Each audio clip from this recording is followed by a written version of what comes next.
Episode start ஆகும்போது சோமின் car ஓட்டிட்டு ஜின்மேனோட வீட்டுக்கு வரா.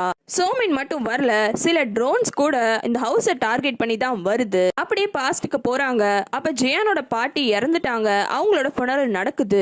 அப்ப ஜின்மேன் அவளோட அண்ணன் கிட்ட வந்து, அண்ணா அம்மாவோட சாவில் எனக்கு கொஞ்சம் டவுட்டாவே இருக்கு, நம்ம எதுக்கும் போஸ்ட்மார்ட்டம் பண்ணி செக் பண்ணிடலாம் அப்படின்ட்டு சொல்றான். ஆனா அண்ணனும், என்னடா உனக்கு தெரியும், அம்மாக்கு ரொம்பவே உடம்புல பிரச்சனை, எப்படா நீ வருவன் தான் உயிரை கையில பிடிச்சிட்டு இருந்தாங்க, அவங்க வயசானதுனால தான் இறந்தாங்க, நீ அதுலதான் எந்த டவுட்டும் படாதன்ட்டு பேசிட்டு இருக்காங்க.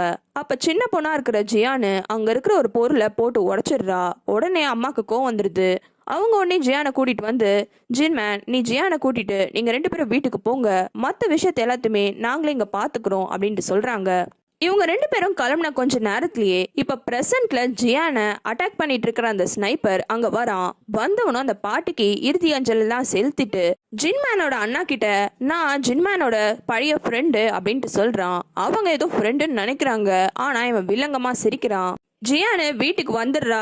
தூக்கமே அவளுக்கு வரமாட்டேங்குது. ஏந்து வெளியில வந்தா ஜின்மேன் டிவி பார்த்துட்டு இருக்கான். அவன் கிட்ட டெத்னா என்னது அப்படின்ட்டு கேக்குறா. ஜின்மேன் டிவில ஒரு டாக்குமெண்ட்ரி தான் பாக்குறான். அதுல நிறைய ஹைனாஸ்லாம் சேர்ந்து ஒரு லயனை அட்டாக் பண்ணுது. அது ஜியானும் கவனிக்கிறா.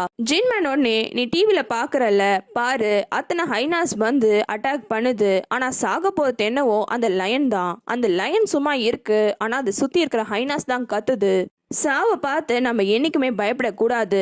யாரு வீக்கா இருக்காங்களோ அவங்க தான் கத்துட்டே இருப்பாங்க, யாரு ஸ்ட்ராங்கா இருக்காங்களோ அவங்க என்னைக்குமே அமைதியா தான் இருப்பாங்க அப்படின்ட்டு சொல்றான். அப்ப ஜின்மேனுக்கு அவன் கையில இருக்க பர்னர் போன்ல ஒரு கால் வருது. அதை ஆன்சர் பண்ண அவனும் அடுத்தது ஜியான் கிட்ட, இங்க பாரு, நான் உடனே ஃபினரல் ஹாலுக்கு போகணும், நீ வீட்டுல தனியா தான் இருப்ப, என்னோட ஃப்ரெண்டு கொஞ்ச நேரம் கழிச்சு இங்க வருவான், அவன் வந்த உடனே நீ டோரை ஓப்பனே பண்ணக்கூடாது, அவன் கிட்ட ஒரு ரிடில் சொல்லி அதுக்கான ஆன்சர் அவன் சொன்னாதான் நீ டோரை ஓபன் பண்ணணும் அப்படின்ட்டு சொல்றான். உடனே ஜியானு, ஓகே அங்கிள், எனக்கு ஒரு ரிடில் தெரியும் ஹார்ஸை பத்தி, இதுக்கான ஆன்சர் இதுதான், இந்த ஆன்சர் அவர் சொன்னார்தான் தான் நான் வீட்டுக்குள்ள விடுவேன்ட்டு சொல்றா. இவனும் அங்கிருந்து கிளம்பிடுறான். ஆனா அப்படி கிளம்பின அவன்கிட்ட திரும்பியும் ஜியானு, நீங்க கண்டிப்பா திரும்பி வருவீங்களா அப்படின்ட்டு கேக்குறா.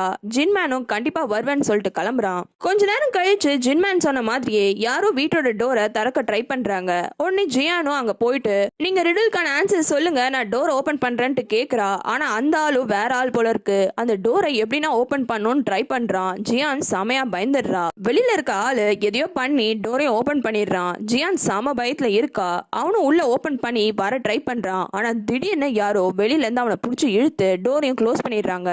ஆனா ஜியானுக்கு என்ன நடக்குதுன்னு தெரியல. யாரோ சண்டை போடுறாங்கன்ற சத்தம் மட்டும்தான் கேக்குது. கொஞ்ச நேரம் கழிச்சு இன்னொரு ஆள் வரான். வந்தவனும் போன்லயே, அந்த ரிடலுக்கான ஆன்சர் இதுதானே, நான் தான் அங்கிளோட ஃப்ரெண்டு அப்படின்னு எல்லா விஷயத்தையும் போன்லயே டைப் பண்ணி காமிக்கிறான். அதுக்கப்புறமா ஜியானை கூட்டிட்டு கிளம்ப ட்ரை பண்றான். ஆனா படிக்கட்டுல இன்னும் நிறைய ஆளுங்க வர மாதிரி அவனுக்கு தெரியுது. உடனே ஜியான் கிட்ட, நீ போய் பத்திரமா ஒரு ரூம்ல இரு அப்படின்னு சொல்லி டோரை சாத்த சொல்றான். ஜியான் ரூம்க்கு ஓடுற கேப்லயே இங்க வெளியில செம சண்டை நடக்குது. அவளும் லைட்டா டோர் ஓபன் பண்ணி பாக்குறா. பார்த்தா அந்த ஸ்னைப்பர் தான் இந்த அங்கிளோட ஃப்ரெண்டை பிடிச்சி செமையா அடிக்கிறான். அதுவும் கரெக்டா ஜியான் வேற டோர் ஓபன் பண்ணி பாக்குறா. அந்த நேரமா பார்த்து அந்த ஸ்னைப்பரு அந்த ஃப்ரெண்டோட கையை வெட்டிடுறான். இதை ஜியான் பார்த்து செமையா பயந்துடுறா. அந்த ஃப்ரெண்டை வெட்டினதுக்கு அப்புறமா அந்த ஸ்னைப்பரும் அவனோட கூட இருக்கிற ஆளுங்களும் ஜியான் எங்க இருக்கான்ட்டு தேடுறாங்க. ஆனா ஜியான் அவ ரூம்லயே இல்ல.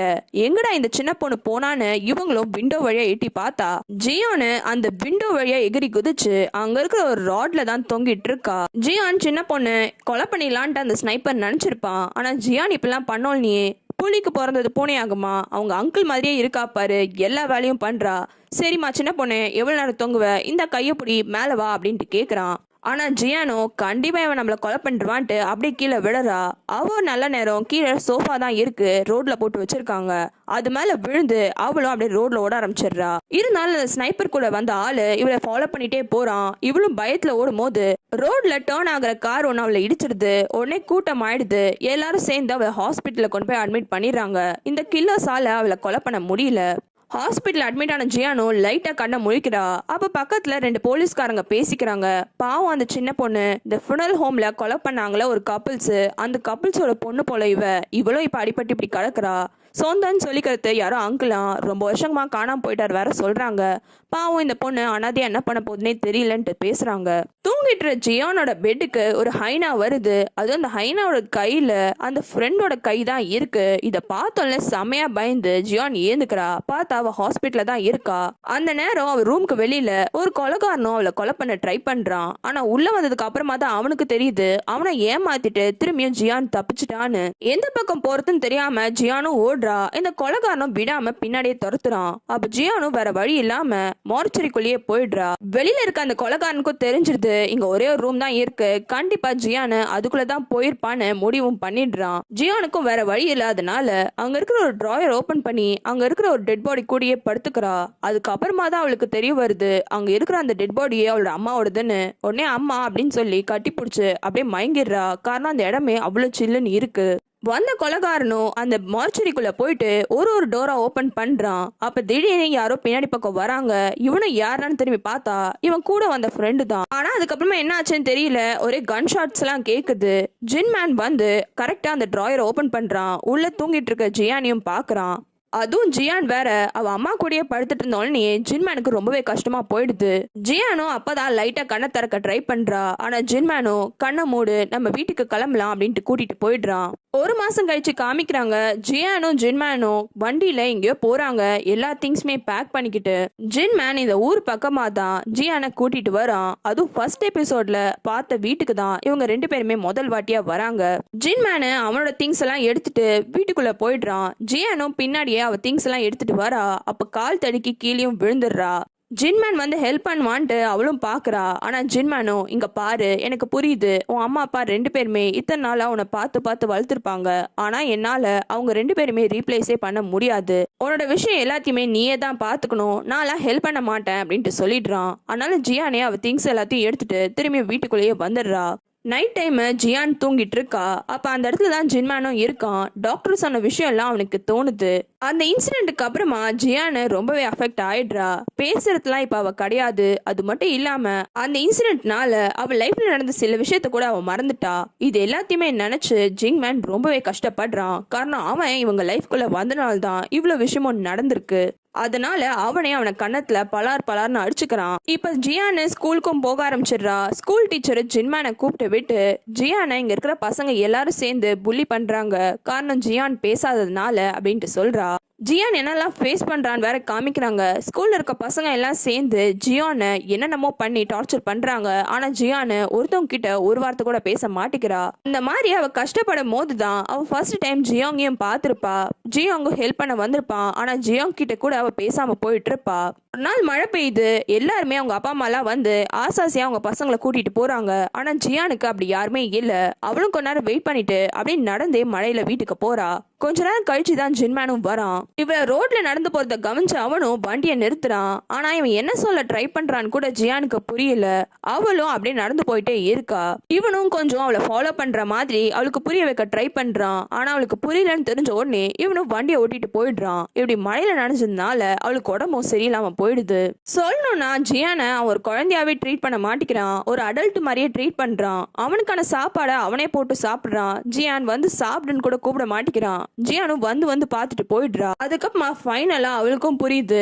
அவளே அவ பவுல எடுத்து அவளுக்கு தேவையான சாப்பாடும் போட்டுக்கிறா. அதே மாதிரி அவளுக்கு தேவைப்படுற விஷயத்தை எல்லாமே ஜின்மேன் கிட்ட சொல்றதுக்கு ஃப்ரிட்ஜ்ல ஒட்டிட்டு போயிடுறா. ஜின்மேனும் அதுக்கு ஏத்த மாதிரி காசோ இல்ல பொருளோ வச்சிடுறான்.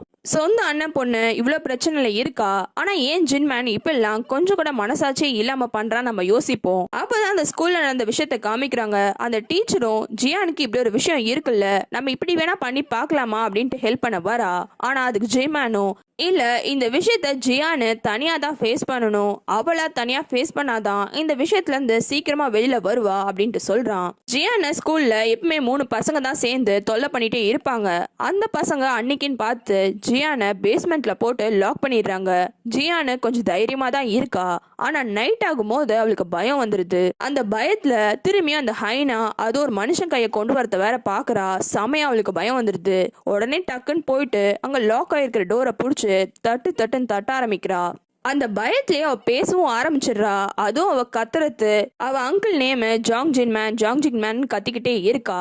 ஃபைனலா வெளியில யாரோ டோரையும் ஓபன் பண்றாங்க. ஓபன் பண்றது அங்கிள் தான். அங்கிளை பார்த்தோன்னே சமக்கும் அவளுக்கு. எவ்வளவு நேரம் ஆச்சு, எவ்வளவு நேரமா நான் கத்திட்டு இருக்கேன், உன்னால வர முடியாதா அப்படின்ட்டு கத்தி அவனை ஹக்கும் பண்ணிக்கிறா. இப்படி ஜியானு பேச ஆரம்பிச்ச விஷயம் தெரிஞ்ச உடனே ஜின்மேனும் ரொம்பவே சந்தோஷப்படுறான். அதுக்கப்புறமா வீட்டில் 2 பேரும் சேர்ந்து ஒன்னா ஃபர்ஸ்ட் டைம் மீட் பண்ணும்போது எப்படி சந்தோஷமா சாப்பிட்டாங்களோ அதே மாதிரி சாப்பிட்றாங்க.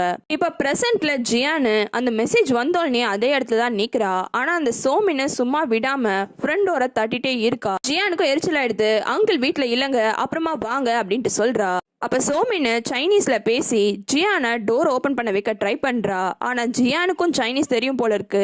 அவ கரெக்டா மூஞ்சில் அடிச்ச மாதிரி பதில் சொல்லி அமுச்சு விட்டுடுறா. இதனால சோமினுக்கு என்ன பண்றதுன்னு தெரியாம அவளும் கோமா கிளம்பிடுறா. அப்ப திரும்பியும் ஜியானுக்கு மெசேஜ் வருது. அந்த மெசேஜ்ல இன்னொருத்தவங்க அவளை கொலை பண்ணுவேன்னு அனுப்புறாங்க.